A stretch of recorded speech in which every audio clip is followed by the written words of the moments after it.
नमस्कार दोस्तों। फाल्गुन माह के शुक्ल पक्ष की एकादशी को आमल की एकादशी के नाम से जाना जाता है। इसे आंवला एकादशी और रंग भरी एकादशी भी कहते हैं। आमल की एकादशी पर भगवान विष्णु और आंवले के पेड़ की पूजा का विधान है। ऐसा माना जाता है कि आंवले को भगवान विष्णु ने वृक्ष के रूप में प्रतिष्ठित किया था। इसके हर अंग में ईश्वर का स्थान माना गया है। मान्यता है कि जो इस एकादशी पर श्री हरि को आंवला अर्पित करता है उसे मोक्ष प्राप्त होती है। इस साल आंवला एकादशी कब है, आइए जानते हैं। दोस्तों, पंचांग के अनुसार इस साल फाल्गुन माह के शुक्ल पक्ष की एकादशी तिथि 2 मार्च दिन गुरुवार को सुबह 6:39 से प्रारंभ हो रही है और यह तिथि 3 मार्च दिन शुक्रवार को सुबह 9:01 पर खत्म हो जाएगी। ऐसे में उदया तिथि को मानते हुए आमल की एकादशी व्रत 3 मार्च को रखा जाएगा। 3 मार्च को आमल की एकादशी व्रत की पूजा आप सुबह से कर सकते हैं, क्योंकि इस दिन सुबह से लेकर शाम तक सौभाग्य योग है। उसके बाद से शोभन योग प्रारंभ होगा। इस दिन आप सुबह 6:45 से सुबह 11:06 तक विष्णु पूजा कर सकते हैं। आमल की एकादशी के दिन सुबह 6:45 से सर्वार्थ सिद्धि योग प्रारंभ होगा और दोपहर 3:43 तक रहेगा। इस दिन सौभाग्य योग प्रातःकाल से लेकर शाम 6:45 तक रहेगा।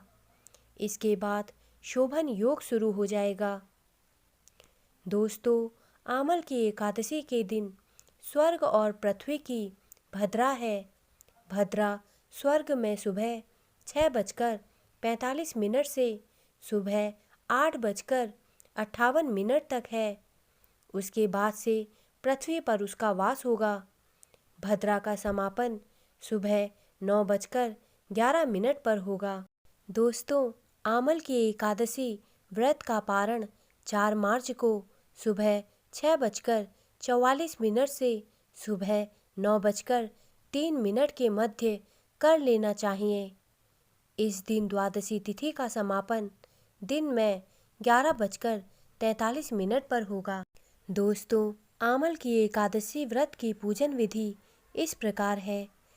आमल की एकादशी का व्रत करने के पहले दिन व्रत करने वाले महिला या पुरुष को दशमी की रात्रि में भगवान विष्णु का ध्यान स्मरण करना चाहिए। एकादशी के दिन सुबह जल्दी उठकर स्नान आदि से निवृत्त होने के बाद साफ स्वच्छ वस्त्र धारण कर लें। इसके बाद भगवान विष्णु की प्रतिमा के समक्ष हाथ में तिल, कुश, मुद्रा और जल लेकर संकल्प करें। ऐसा करते हुए प्रार्थना करें कि मेरा यह व्रत सफलतापूर्वक पूरा हो। इसके लिए श्री हरि मुझे अपनी शरण में रखें और भगवान विष्णु का ध्यान कर मंत्र का उच्चारण करें। भगवान की पूजा के पश्चात पूजन सामग्री लेकर आंवले के वृक्ष की पूजा करनी चाहिए। सबसे पहले वृक्ष के चारों ओर की भूमि को साफ करें और उसे गाय के गोबर से पवित्र करें।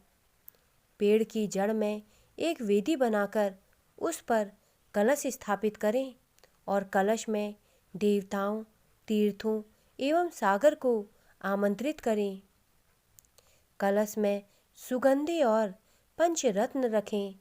इसके ऊपर पंच पल्लव रखें, फिर दीप जलाएं। कलश पर श्रीखंड चंदन का लेप करना और वस्त्र पहनाना चाहिए। अंत में कलश के ऊपर श्री विष्णु के छठे अवतार परशुराम की मूर्ति स्थापित करें और विधिवत रूप से परशुराम जी की पूजा करें। एकादशी की शाम तुलसी के पौधे के सामने दीपक जलाएं तथा भगवान विष्णु को केले चढ़ाएं और गरीबों को भी केले बांट दें। भगवान विष्णु के साथ इस दिन लक्ष्मी का पूजन करें और गोमती चक्र व पीली कौड़ी भी पूजा में रखें। एकादशी की रात्रि में भगवत कथा व भजन कीर्तन करते हुए प्रभु का स्मरण करें तथा द्वादशी के दिन सुबह ब्राह्मण को भोजन करवाकर दक्षिणा दें। साथ ही परशुराम जी की मूर्ति सहित कलश ब्राह्मण को भेंट करना चाहिए। इसके बाद अपने व्रत का पारण करें। दोस्तों, धार्मिक मान्यताओं के अनुसार जो भी व्यक्ति आमल की एकादशी का व्रत रखता है और भगवान विष्णु के साथ आंवले के पेड़ की पूजा करता है, उसे मृत्यु के बाद स्वर्ग और मोक्ष की प्राप्ति होती है। तो मेरे द्वारा दी गई जानकारी अगर आपको अच्छी लगी हो तो कृपया मेरे चैनल को सब्सक्राइब करें तथा मेरे वीडियोस को लाइक करें। धन्यवाद।